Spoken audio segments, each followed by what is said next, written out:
Не знам, Леле, многу животни ситуации да не знае човек на што побрзо да се сети. Ние на дневно ниво имаме ситуации кога дипломирав и почнав да работам првите представи во Битолски театар. Добив покана и понуда да однесам CV и тогаш се правеше една млада екипа во МНТ. Јас веќе имав 3 представи на репертоарот во Битолскиот театар и тоа беше можеби една од најтешките одлуки кои што требаше да ги донесам во животот.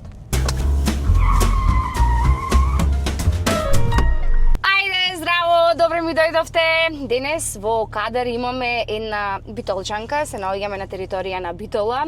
Мимишо ке ми каже секогаш, вика, мораш да потенцираш беззрачна. Не беззрачна, беззрачна, така да денес возиме беззрачна, не беззрачна.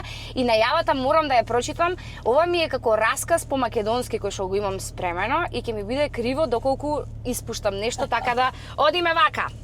Добре дојдовте во новата епизода, едно ново дружење со една жена која не е само глумица, таа е сцена сама по себе. Маја Андоновска Илиевски или едноставно Маја глумицата.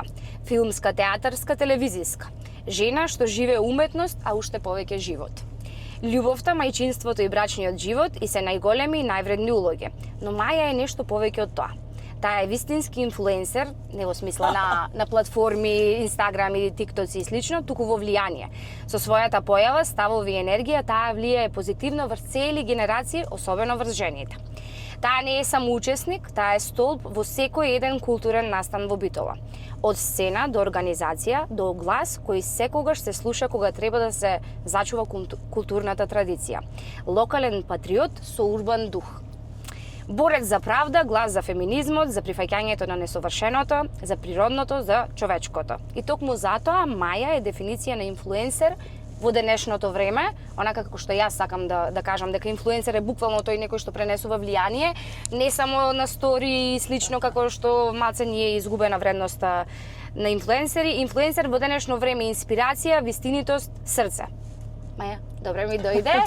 Остана без зборови. Се осеќам како Снеже Велков. Снеже си ги чита вака најавите за гостите, некогаш и настрана од гостите. Јас сакав да биде пред тебе и да слушнеш што се стварно мислам.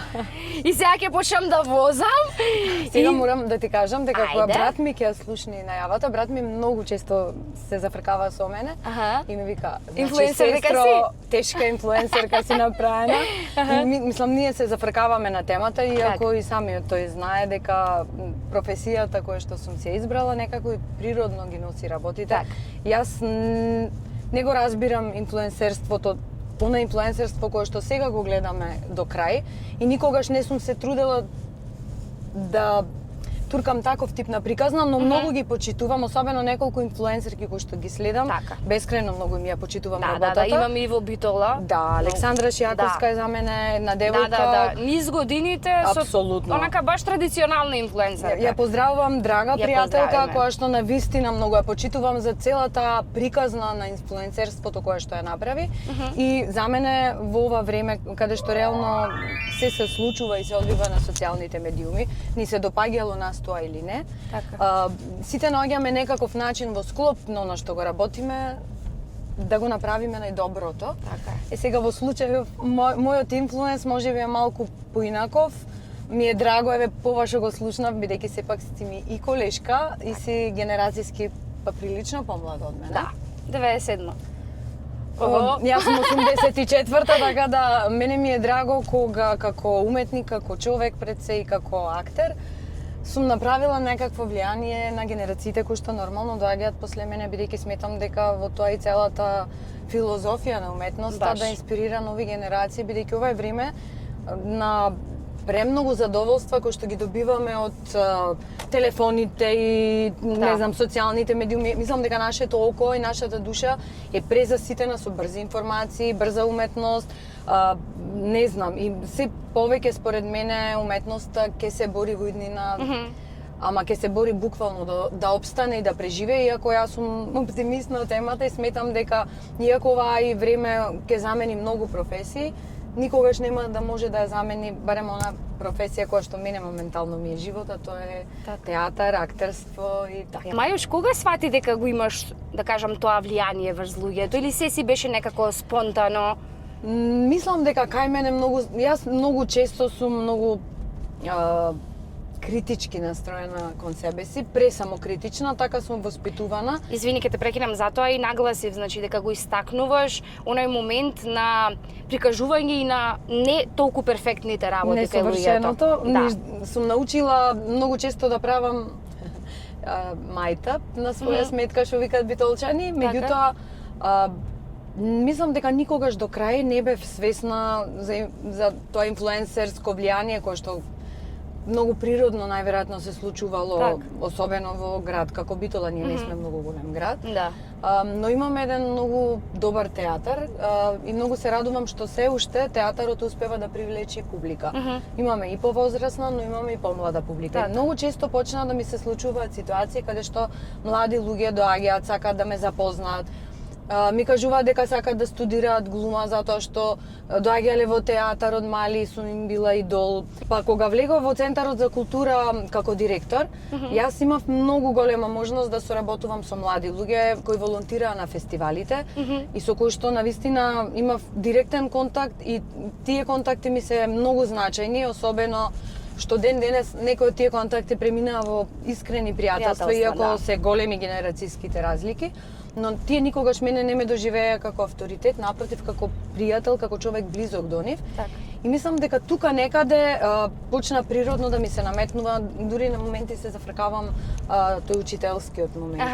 Особено педагошкиот кон младите луѓе, затоа што живеат во едно многу чудно време, кое што изобилува со интернет булинзи, разни чудни нешта кои што се случуваат, особено по социјалните медиуми.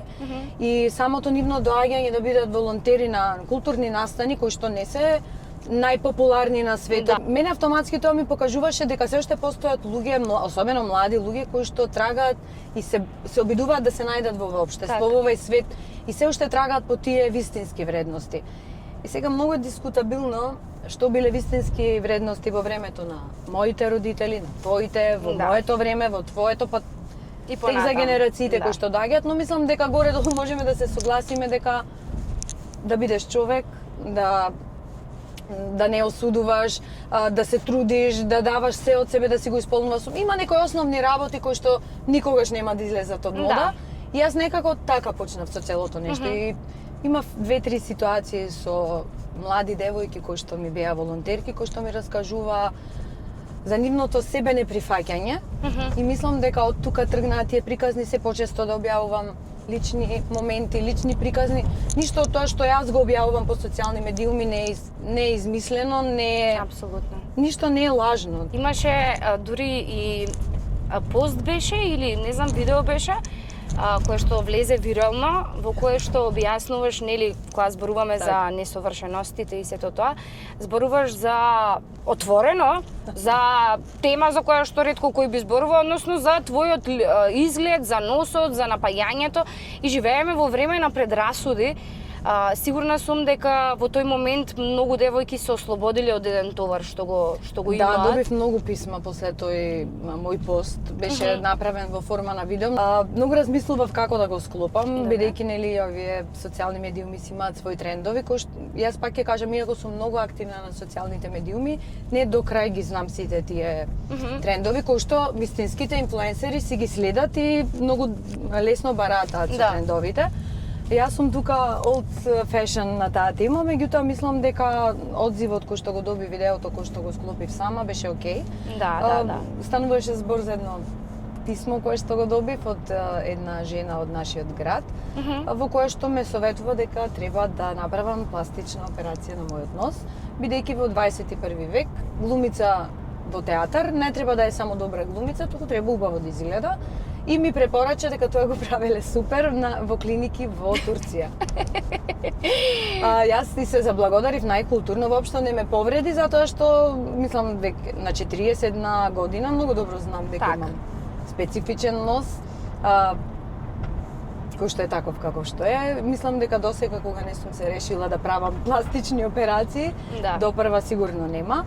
Меѓутоа и вратив најкултурно ти благодарам многу. Не сум заинтересирана, но по секој случај фала. И имаше на тоа уште неколку пораки како дека не смеам да бидам суетна, дека морам да почнам да слушам публиката која што доаѓа да ме гледа во театар, дека морам да го оперирам носот.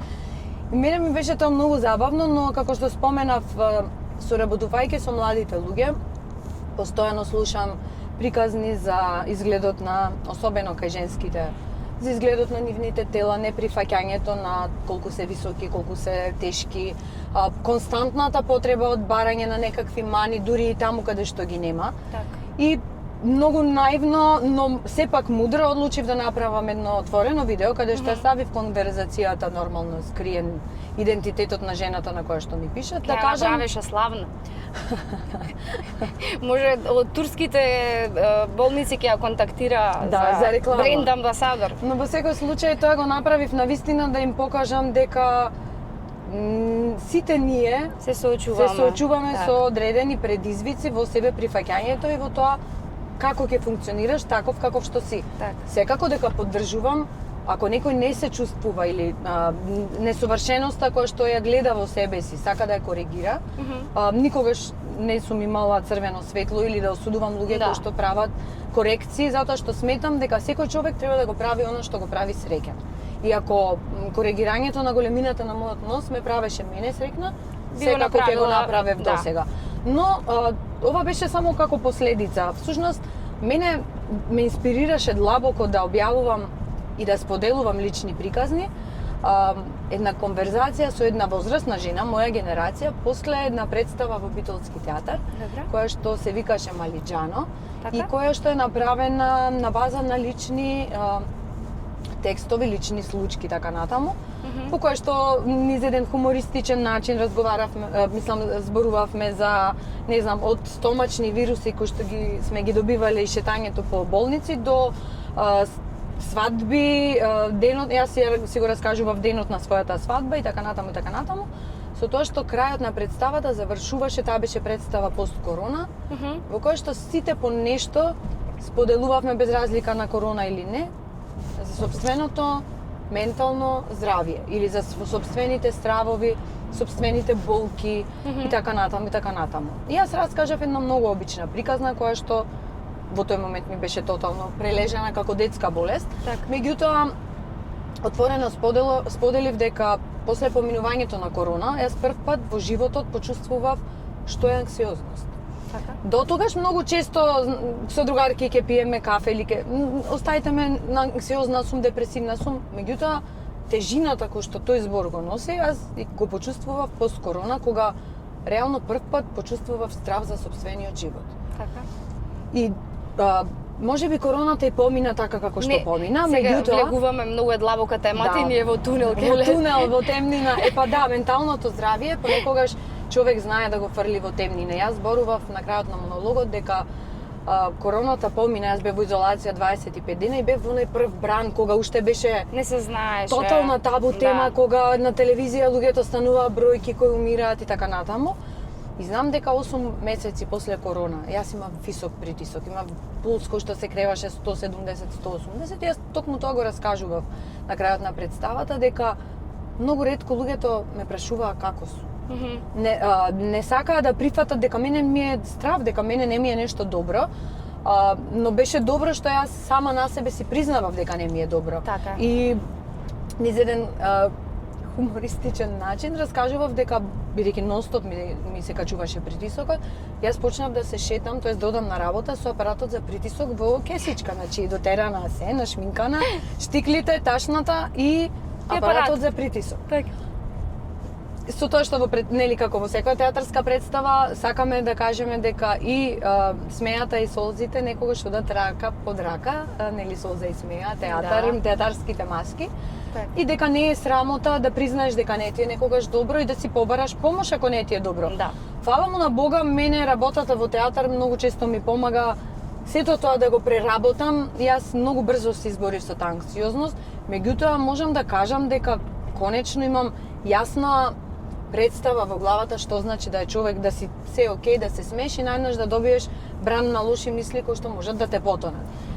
И нели, ги играме представата одреден број пати. Јас се сретнувам со една жена моја генерација која што ме сретнува, ме прегрнува и ми вика ти благодарам за Малиџано.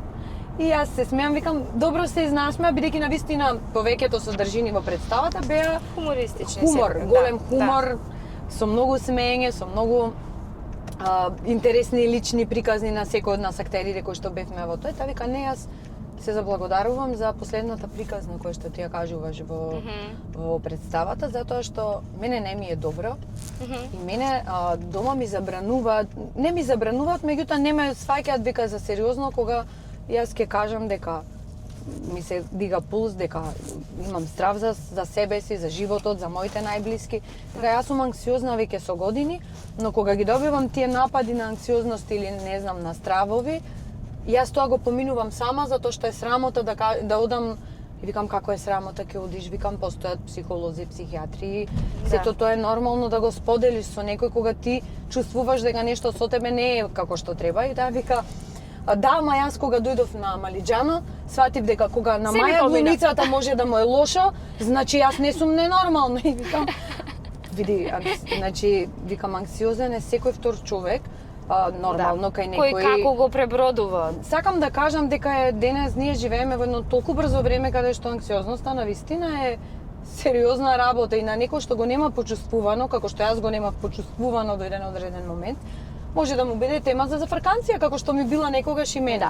Меѓутоа, сакам да кажам дека некогаш приватно, некогаш преку театарот, правиме без да знаеме голем ги допираме луѓето. Еве да не биде инфлуенс зборот кој што го користиме, бидејќи е и странски збор кој што си го присвојуваме, меѓутоа јас секогаш сум велела дека театарот има свој начин да го променува светот. Апсолутно. И ми е драго што работам една многу благородна професија која што за некој може би изгледа тотално бесмислена. И јас навистина веќе во ова, можам да кажам, зрело доба од мојот живот, бидејќи сум влезена во 40-тите години, се трудам максимално професијата да ја искористам, да направам еден да бидам како еден позитивен пример и да направам еден позитивен инфлуенс, еве нека биде зборот, особено за генерациите кои што доаѓаат, па и дека сум мајка на 10 годишно дете кое што е во предпубертетска фаза.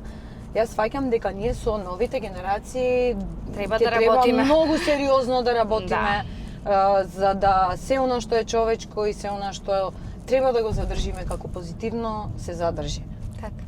Бидејќи морам да кажам дека и инфлуенсерството кое што тие го гледаат преку TikTok, не знам, јутубери и така натаму, ако еден родител седне еден ден со своето дете да гледа што се гледаат и слушаат, мислам дека преку ноќ ќе му обели косата. Сигурно. Да.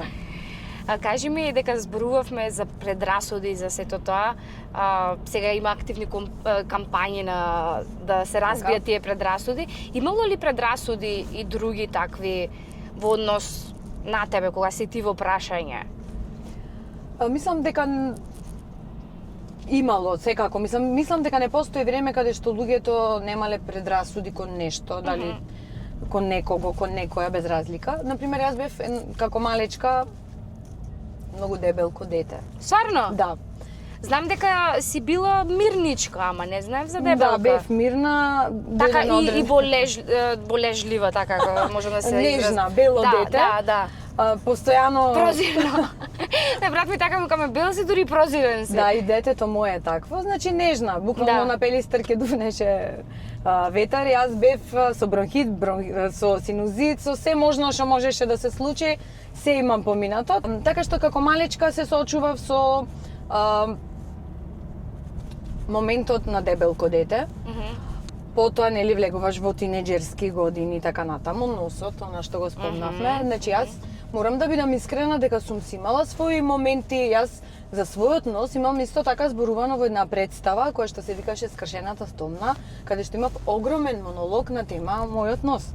Да, каде што раскажувам дека имав професор. Значи во кариерата ти е веќе навлезен. Да, јас хонорар треба да одделиш. Види, Мојот нос е мој заштитен знак и јас сега веќе не би го сменала за ништо на светот, но не дека не сум размислувала. Тогаш да. Особено млада глумица, завршена со така една кариера која што тргнала на една нагорна линија. Имаше ли предрасуди тогаш, нели ти по самото дипломирање веќе се вработуваш во Народниот театар? Сигурно тука беше нешто Маја има врски или Јас имав една, не знам дали да кажам луда среќа, повеќе ќе кажам дека припаѓам на една храбра генерација актери од Битолскиот театар, 8 на број, кои што во одреден момент го бойкотираа репертоарот на Битолски театар и му кажа на директорот дека додека не ни дадеш решение, затоа што ние веќе 2 години работевме на преку привремени вработувања на агенција и секое продолжување на тој договор беше знак прашалник дали стресно, на некој ќе му биде продолжен, нема да му биде продолжен договорот.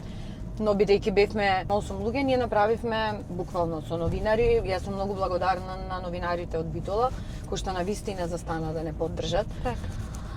И успеавме да се вработиме 8 луѓе во Битолскиот театар, така што може би имало и предрасуди на темата кој како се вработил и што, но јас знам како сме се вработиле. Сме се вработиле со тоа што сме го кренале својот глас и со тоа што покажавме дека ние сме јавни личности кои што можеме да променуваме работи. Особено променавме на голема неправда која што се случуваше во театарот и меѓутоа, секогаш има предрасуди од типот кој како добил улога. Еве станав директор во одреден момент, како сум станала директор и така натаму. Многу одамна престанав да се занимавам со тоа кој што ќе каже. Многу повеќе во животот ме интересира како нештото на кое што се наоѓам во одреден момент или на кое што ќе се нафатам, ќе биде сработено. Многу ми е важно да бидам професионална од почеток до крај, затоа што сметам дека никој од нас нема шанса да си го поправи првиот впечаток. Така е.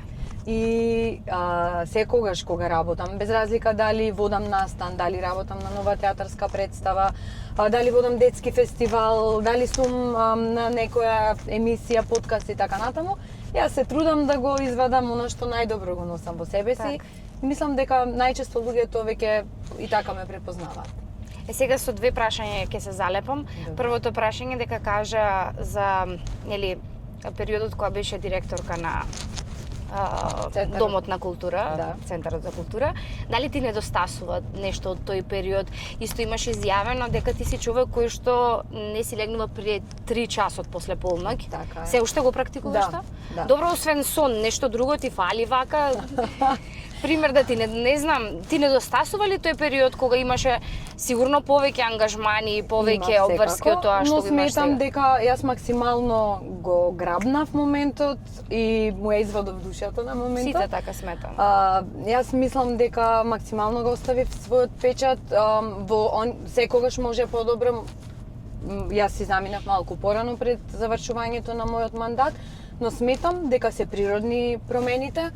Уште во моментот кога решив да аплицирам како директор на Центарот за култура, тоа е исто како во истата секунда да си го подпишуваш оставката или отказното решение и така натаму, заради тоа што тоа е времена функција.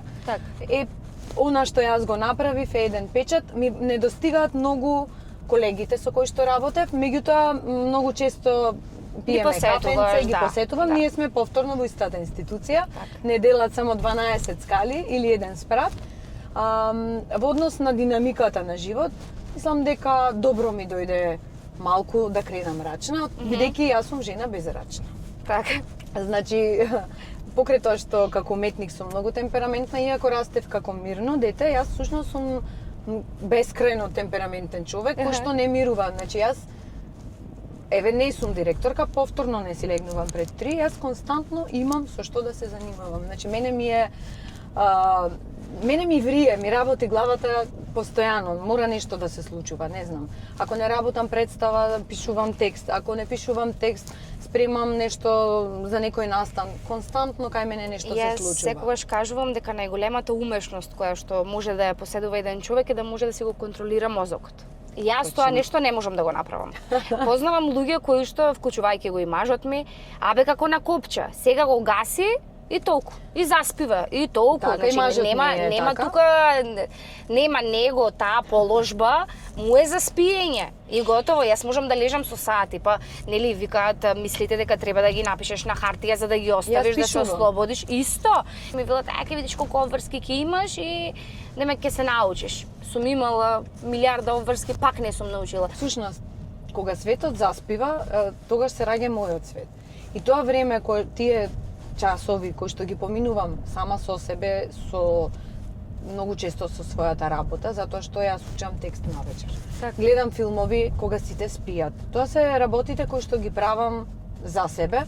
Јас од тоа никогаш нема да се откажам, но јас не легнувам. Значи, јас сум будна, јас сум во дневниот простор, додека не почувствувам дека навистина веќе телото ми откажува од ума. И добро, легнуваш во 3, а Легнувам. се будиш Се будам околу 7. Зависи. Значи не се будам во 7. Ама кога беше директорка, сигурно тогаш Не се будев никако директорка во 7, Не? со оглед на тоа дека одев и по 2 пати ден на работа, значи Тоа знам, најчесто да. одев во 10 на работа. Аха. Значи работното време до кај 4 часот останував 3,5-4 и потоа од 7-7,5 се враќав Пака. повторно. И заради тие причини, бидејќи не е класично работно време од 8 Да. до 4, си дозволував да станам во 8:30, да Така. се спремам, нели, да испијам едно кафе и да заминам на работа. Еве се Имам функционира и среќа- со малце сон, значи да Јас функционирам многу долги години вака. Сметам, морам да кажам дека не го правете тоа, затоа што на долги стази сигурно не е паметно, меѓутоа добро. мојот организам така функционира. И среќа што во театар пробите ни започнуваат од 10 часот. Така. Например, кога детето ми е на Сабајле на училиште, мажот ми го носи, затоа што знаат дека ако остават јас да треба да го носам секој ден, ќе биде закаснат како што јас бев закасната. не дека нема да му одговара. Но сепак, кога имам обврска и да морам јас да го носам, например, таа недела, ако се поделиме со обврските, местам ако треба и по 10 аларми, за да можам да станам и детето да ми е, затоа што многу ја ценам точноста Так. и многу сакам да го научам Николај дека мора да е точен. Мојот мозок не мирува, но јас, од кога не сум директорка, научив да си давам малку повеќе време на себе си. Затоа што со одговорностите што ги носев како директор, морам да кажам дека многу работи кои што сакав да ги правам приватно, нема време. Сега имам еден покој, затоа што нели одговорноста која што ја носиш кога си на функција, исто така ти те држи под како подрачна, можем да речам, меѓутоа сега сум малку полабавена како човек, а темпото на работа ми е горе-долу слично. Имам некаков баланс. Така. Можам да речам дека си го најдов балансот. Ти релативно си многу смирена личност и ќе ни раскажеш и каква е Маја која ќе се изнервира. Јас сум краток фитил. Никогаш лошо на човек му немам направено со умисла, меѓутоа и сум човек со многу големо трпение, но тоа се бери, некогаш една најмала капка може да ми го пукни филмот. Така. И тогаш знам да бидам многу грлата и ми трае целото нешто кратко. Меѓутоа, како и сите луѓе, така и јас имам своја жолта минута, што викаат. И тој ден кога го објавив сторито, можам да кажам дека бев сериозно изиритирана од една ситуација, нема врска што и како. И во последно време се почесто се прашувам зошто луѓето имаат потреба социјалните медиуми да ги користат како боксерска вреќа, да делат правда на знаени и незнаени луѓе. Мене тугите неправди многу често знаат длабоко да ме допрат и ме болат. И буквално такво нешто и беше бев изиритирана тој ден и беше инспириран тој статус што го имав напишано. И за да не седнам и јас да влезам во таа мантра на напаѓање и расправање по статуси и по коментари, што го сметам за тотално нездрава работа, замина во теретана да извежбам. Се тоа што е вишок и што е негативно, да излезе на еден правилен начин. Знаеш, многу се чудам со потребата да се исплука, особено сега, дека се чувствувам како да сум на скриена камера и да се тестира. Апсолутно, секој уклучување на социјални медиуми ме ужаснува.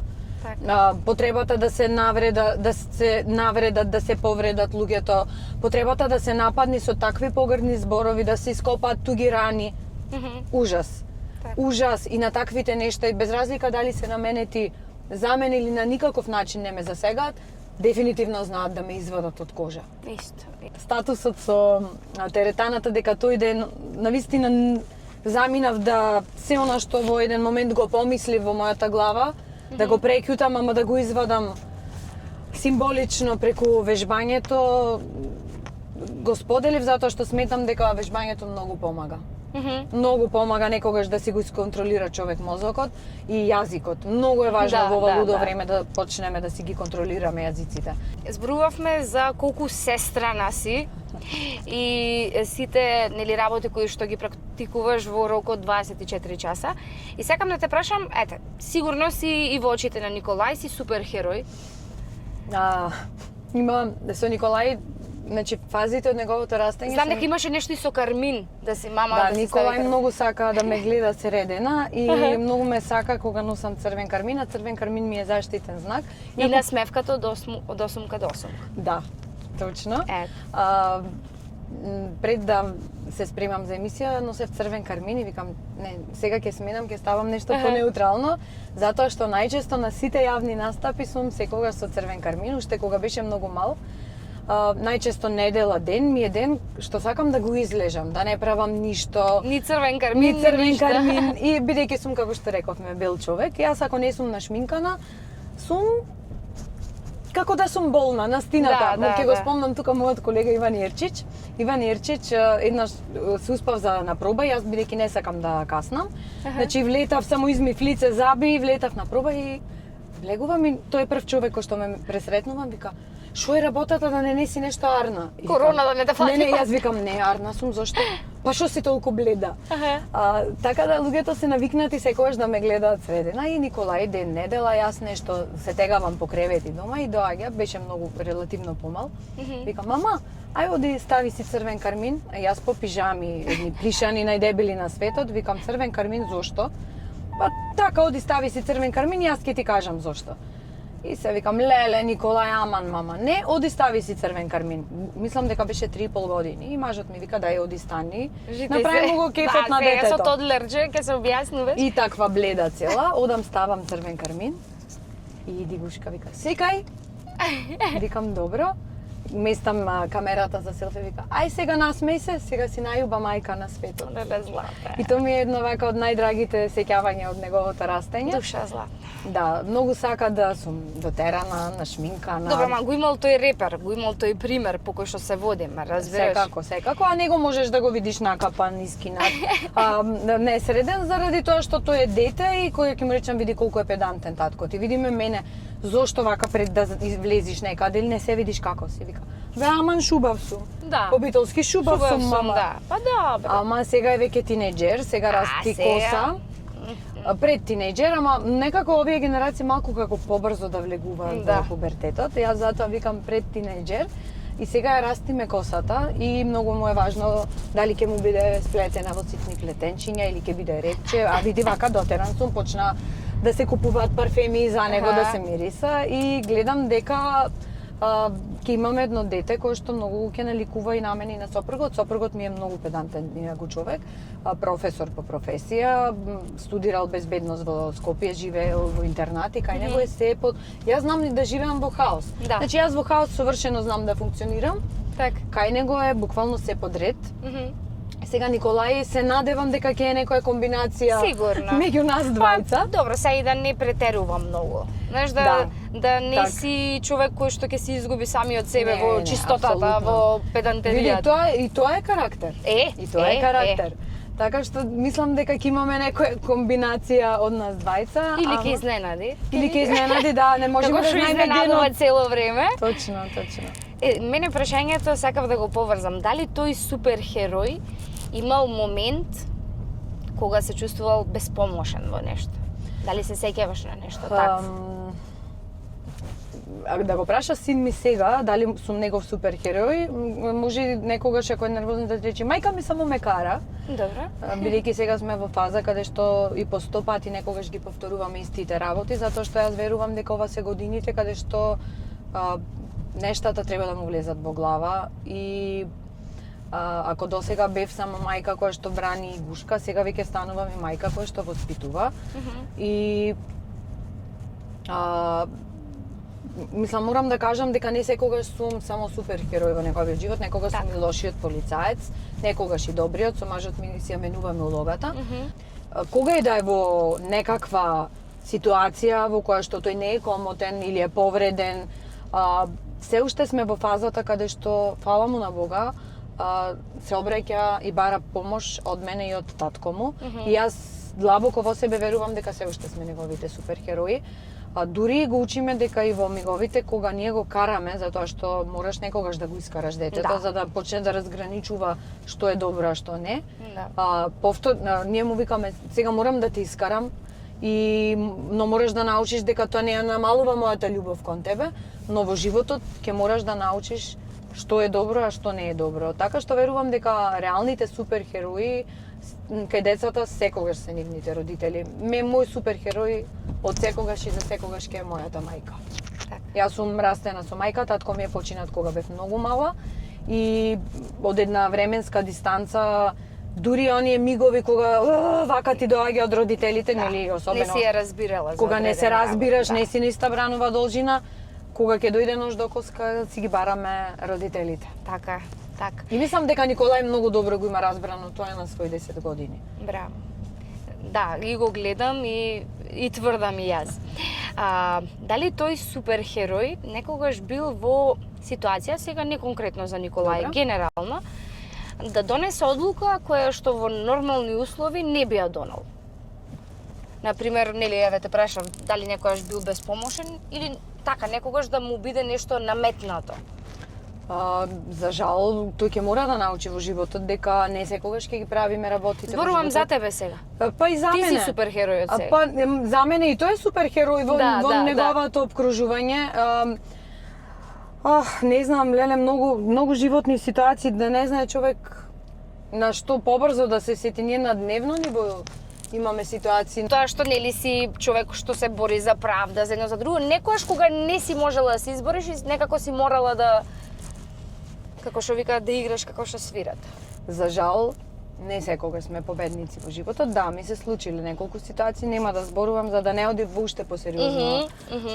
Меѓутоа, како што кажав, од многу мала, дури во алманахот од средно ми пишува, борец за правда сум. И секогаш со глава во зид да си стуркаат работите на правилниот начин. Но ние живееме во едно време во кое што некогаш некој поголем од тебе ги диктира правилата на игра. И ние сме многу мали да можеме на големо ниво да ги менуваме нештата, но јас не се откажувам. Си го наоѓам начинот на кој што функционирам и живеам, но сум доживеала порази, да. И тие порази најверојатно и биле потребни за да растеме. Некој совет онака кој што ти останал во сеќавање, некој да ти го дал и да ти помогнал низ годините, така некој добронамерен или можеби и не, но некој совет вака што го носиш со себе? Неколку работи, неколку луѓе направиле големо влијание во моето растење. Не знам, уште 40 минути можам да кажам за совети кои што сум ги добивала, но неколку работи секогаш ми се во глава. Не знам, сега прво што ми паѓа на памет е посвета на една книга која што ја добив од мојот професор по актерска игра Кирил Ристовски и асистентката Зоја Бузалковска. Кирил, за жал, веќе неколку години не е меѓу нас. Меѓутоа, на последниот испит по актерска игра, кога ја спремавме дипломската, тоест на 10 дена пред дипломска ми беше роден ден и ми подари една театарска книга. И внатре професорот ми напиша посвета која што вели секогаш да бегаш од баналното и просечното.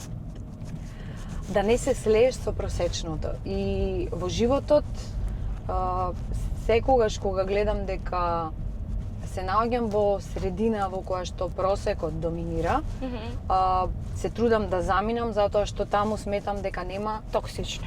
Не само токсично, туку таму немам што да научам. Да.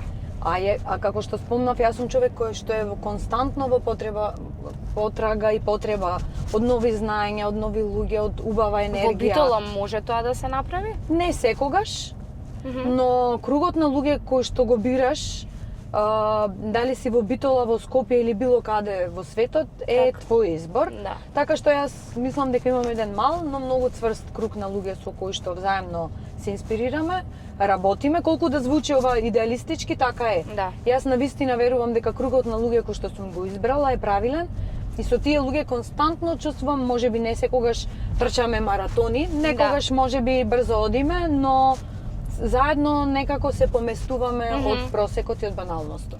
Затоа што живееме во едно такво време, каде што имаме, како што спомнав на почетокот на разговорот, турбофолк естрада, турбофолк култура, турбофолк социјални медиуми. Не, ова не го зборам турбофолк како навреда на правецот, затоа што да се разбериме, и тоа е музика која што сум ја слушала во животот.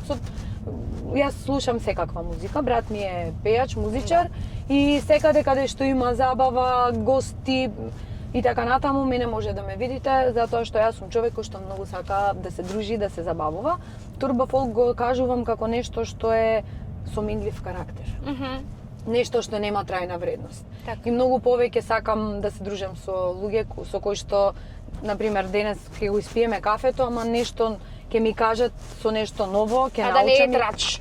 А да не е, да не разговараме дека, не знам, на Ангела колата денес немаше топло или беше многу топла, или дека, не знам, е расипана климата и така натаму, така натаму. Она што го кажав, што знае да ме изиритира кога читам разни глупости по коментари по социјални медиуми. Дека ја спомнавме Битола и ги спомнавме и студентските денови. Пак две прашања.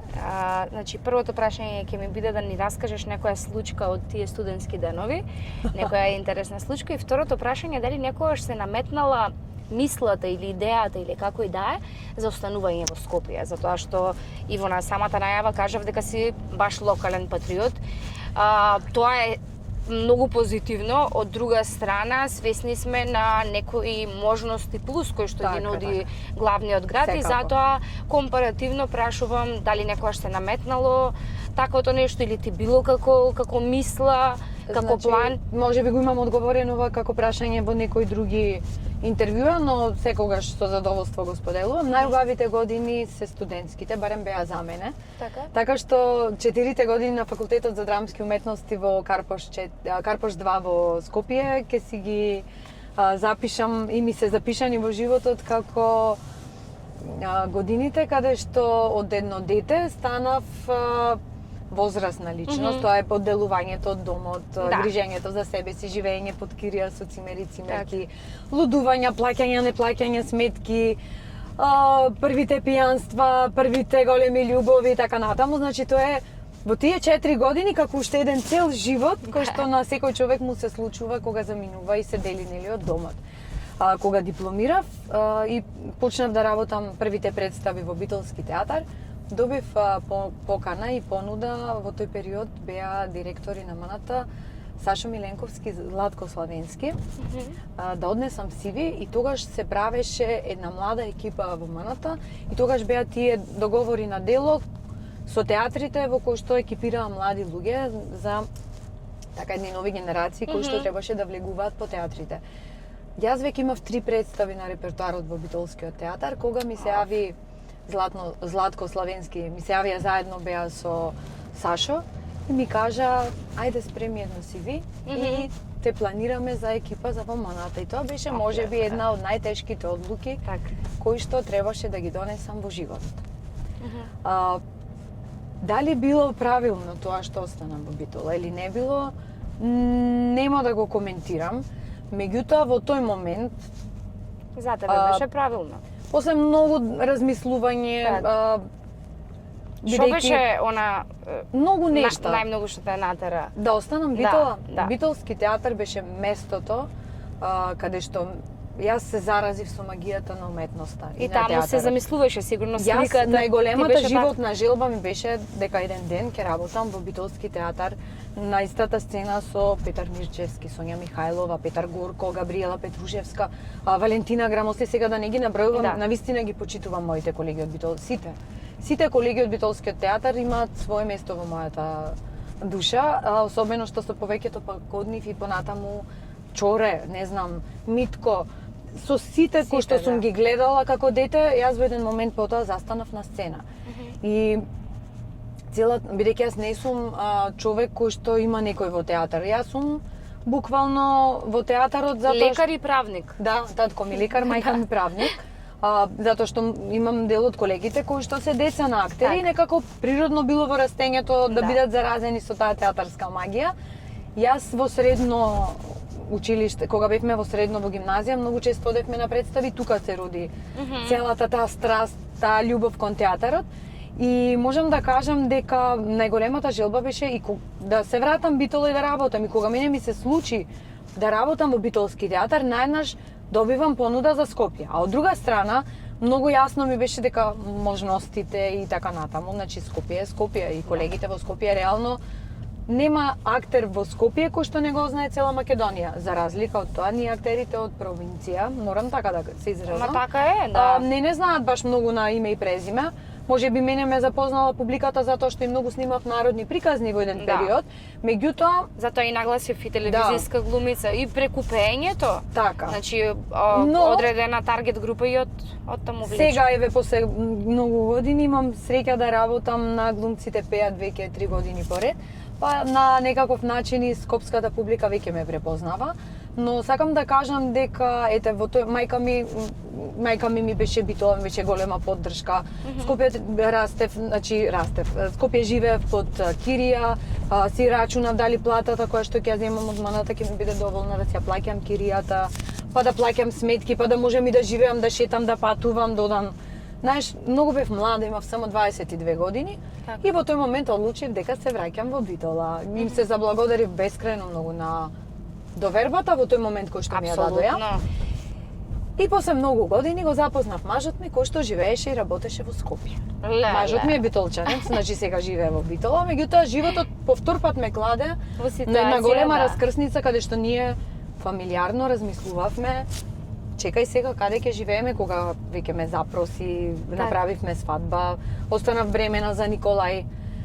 Николај се роди, веќе почна да расте, да разбира кај е тато и така натаму. Веќе мажот ми предаваше на факултетот за безбедност во Скопје, живееше од понеделник до петок во Скопје.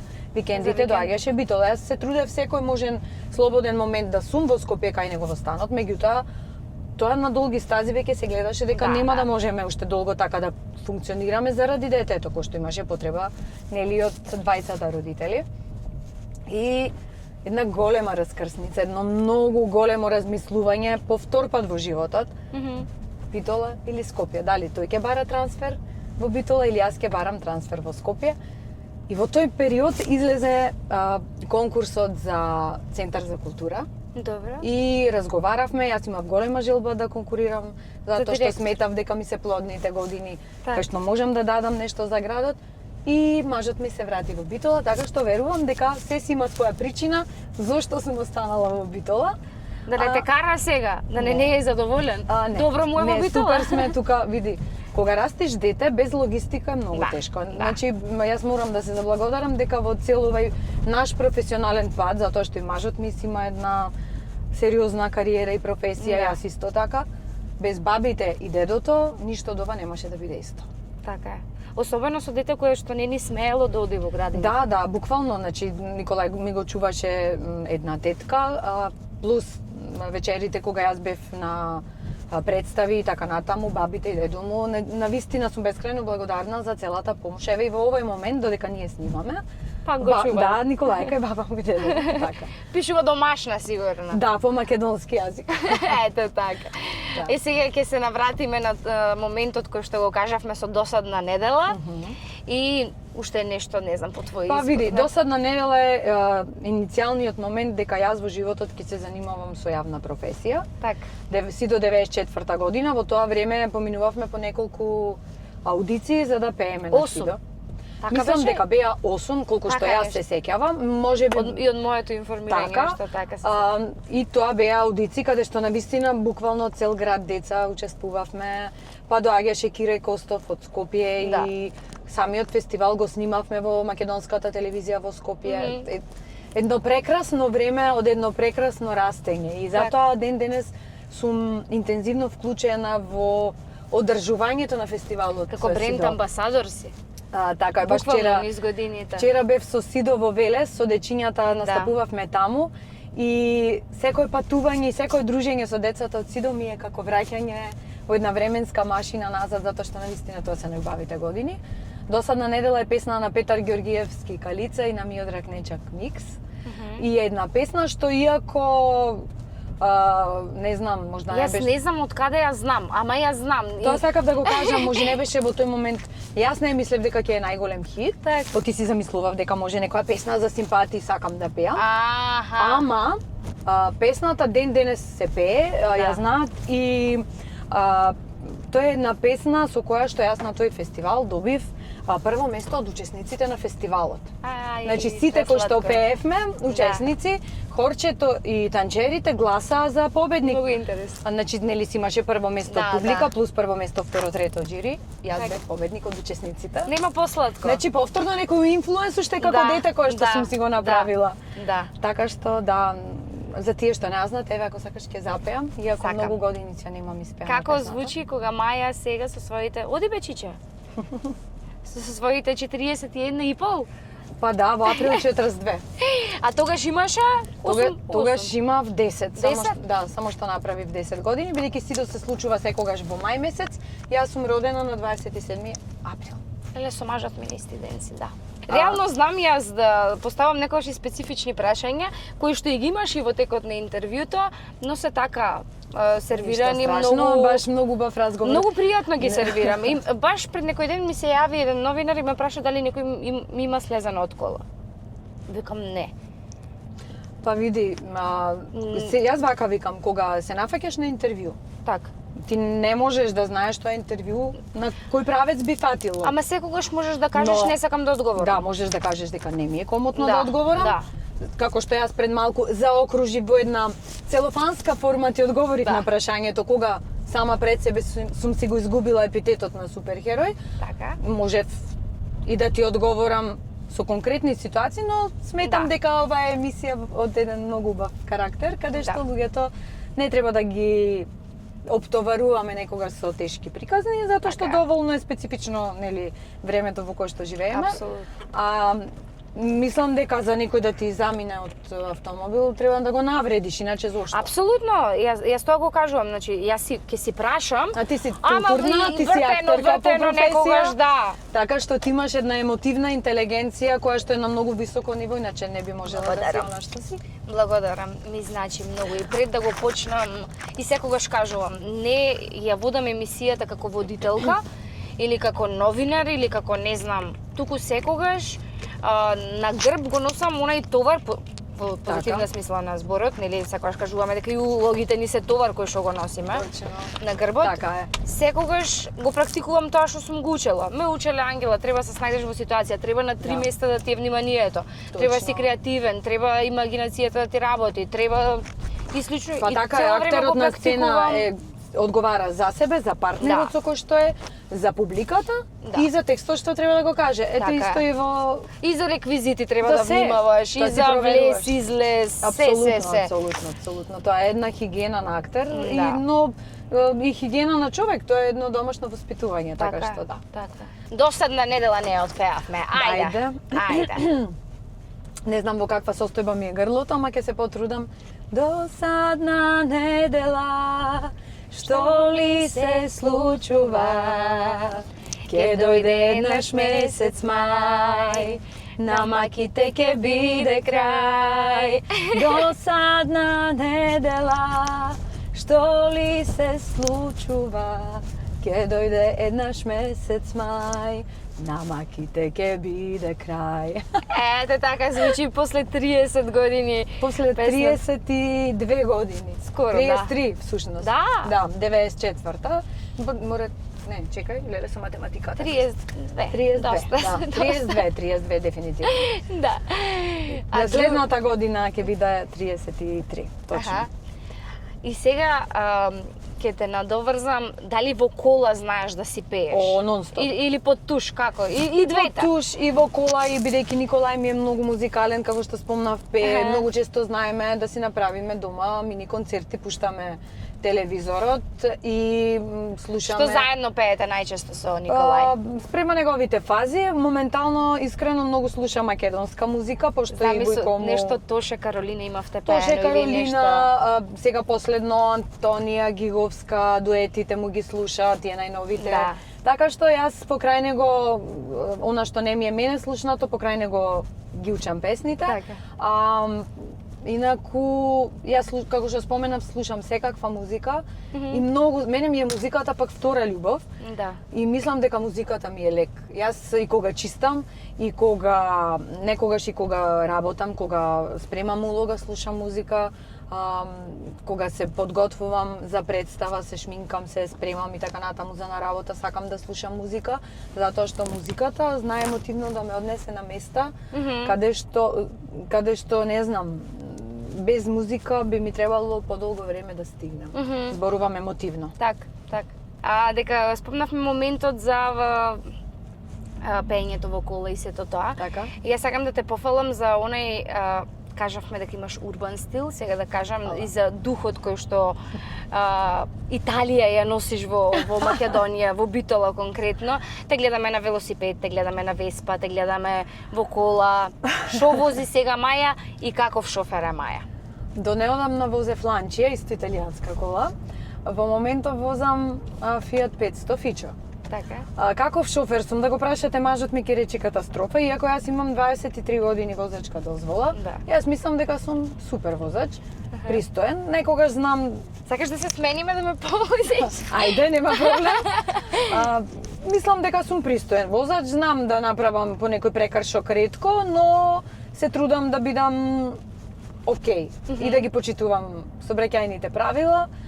Така што кога ме запиша мајка ми, морам да ти кажам, на часови за возење, јас бев само што завршив 4-та средно и се спремав да заминам Скопје.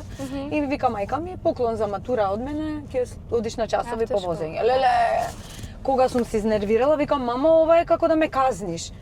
Јас сега викам, во најубавото лето, во 8 сатот да станувам, бидејќи беше лето, жешко, и ми закажуваа порано часови.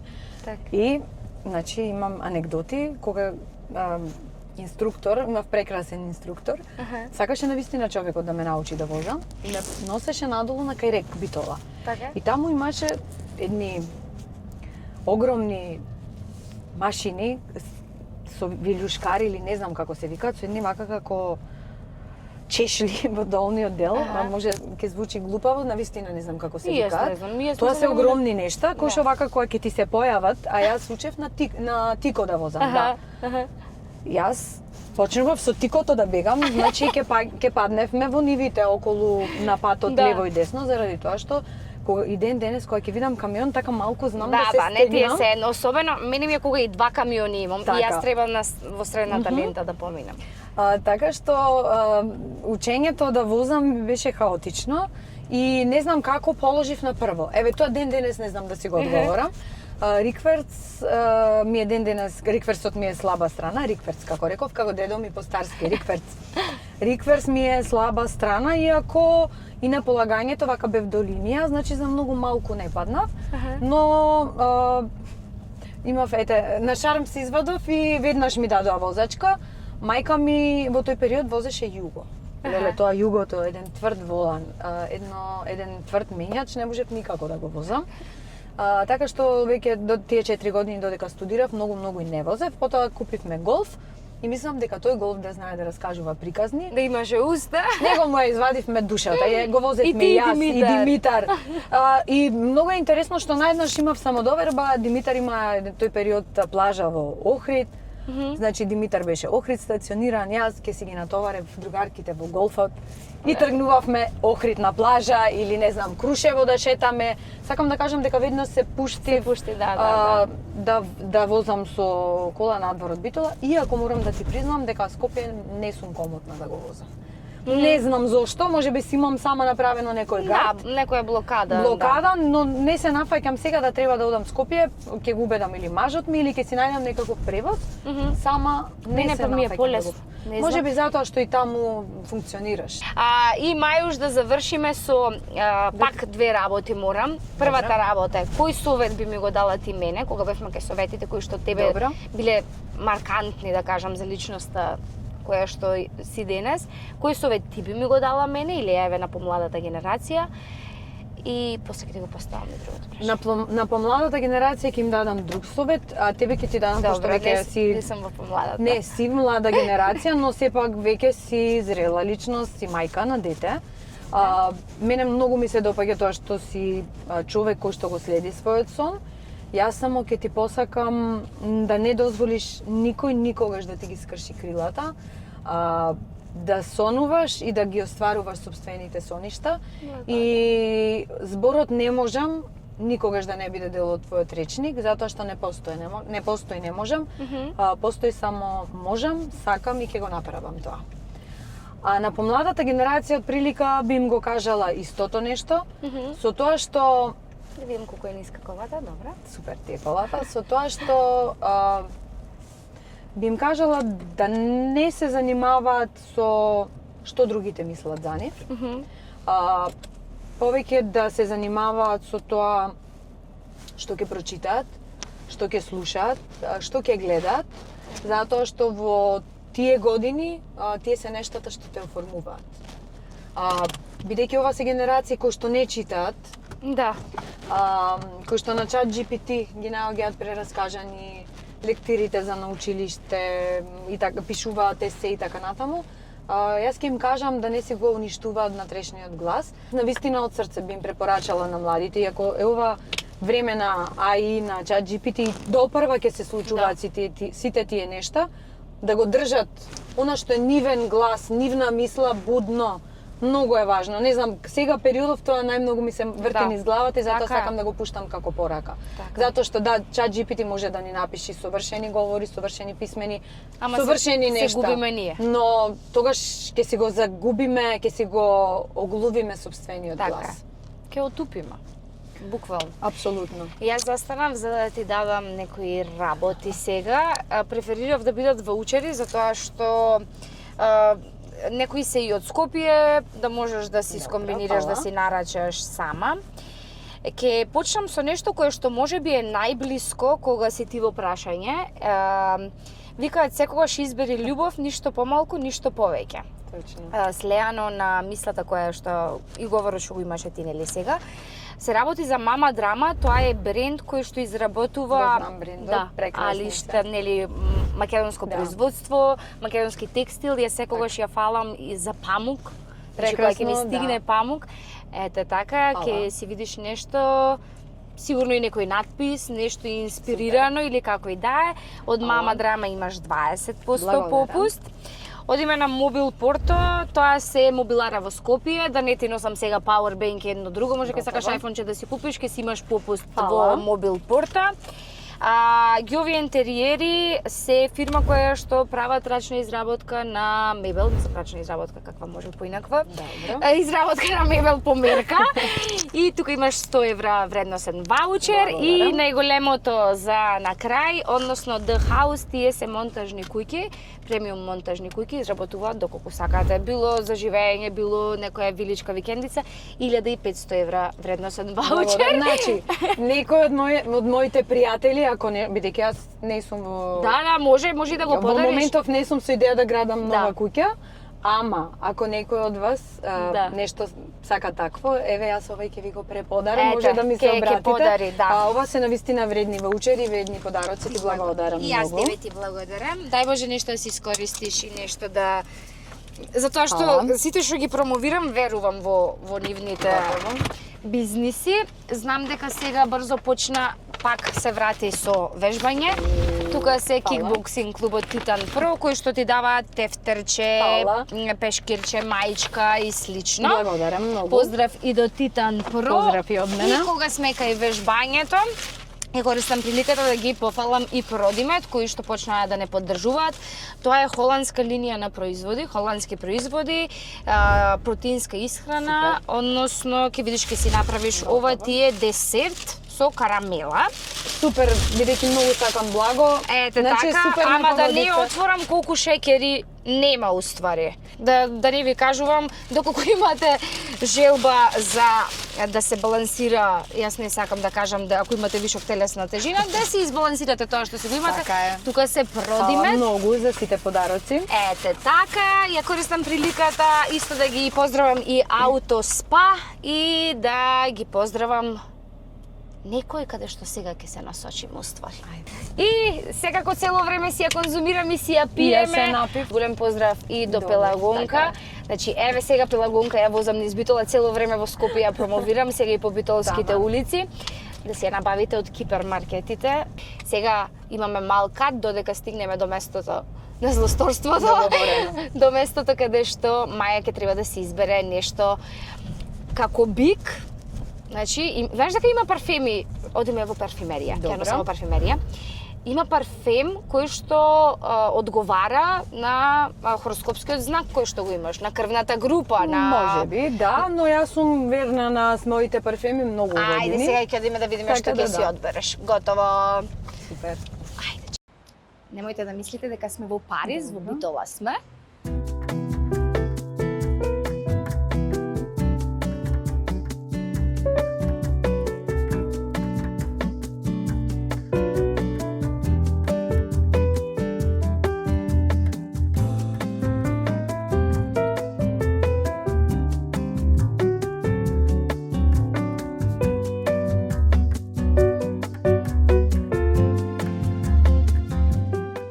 И одјавата ќе ја направиме малце затемнето, вака романтично. Да кажам дека стварно ми е полно срцето денес после вакво едно дружење. Денес возевме низ твојата приказна и ми е многу драго. Наредно, кога ќе ми бидеш гостинка, уште многу работи да додадеме на приказната на која што сега нели ги начнавме, има толку многу теми на разговор и мислам дека ми си еден од соговорниците со кој што најдолго траам. И пак имам прашања за уште една емисија. Ке ти посакам само убавини и само уметности. Мислам дека и еднаш така ти честитав роденден и пак ќе го кажам истото. Од представи, уметности, убавини, глада не можеш да крениш. Ете, така тоа По-битолски да не куртулиш. Да не куртулиш. Шахта. Да се надевам дека е шахта или шиша, дека не е браникот. Така. И сега додека нели бевме по behind the scenes, без да снима камерата, се договоривме нели снимањето денес ни е 16 октомври. Денот да го испочитуваме соодветно. Колку и некогаш да не ти е до песна, песната е таа која што помага тие луѓе се уште да ќе осеќаме блиску Така и да ни бидат тука. Така да, ајде ќе испееме песничка од Тоше. Не е песничка, неговите се песништа, Да, јас ќе ама... спомнам дека Тоше живееше нели Битола и живееше спроти мојата куќа во интернатот. Така што кога бев средношколка, одевме под прозорецот и му фрлавме со камчиња и многу го сакав. Буквално му ги купив сите албуми, му одев на сите концерти. Денес е денот кога тој загина, за жал, меѓутоа јас викам дека човек е жив додека за него е жива, додека за него се зборува, додека е жива музиката која што ја правел и додека луѓето го чувствуваат во своите срца. Ајде ќе испееме рефрен од Тајно моја. Тоа е песна која што на некој начин мене ме потсеќа на Битола. И ако не се лажам, тоа е песна на Кире Костов, па ќе ги спомниме. Рефлектори да пуштиме. Така, како во театар. И можеш да ми се придружиш. Ајде. Пошто ти убаво пееш. Јас си сакам да си подпевнувам. Дојдов пак, тајно моја звезда праќам да те повикам.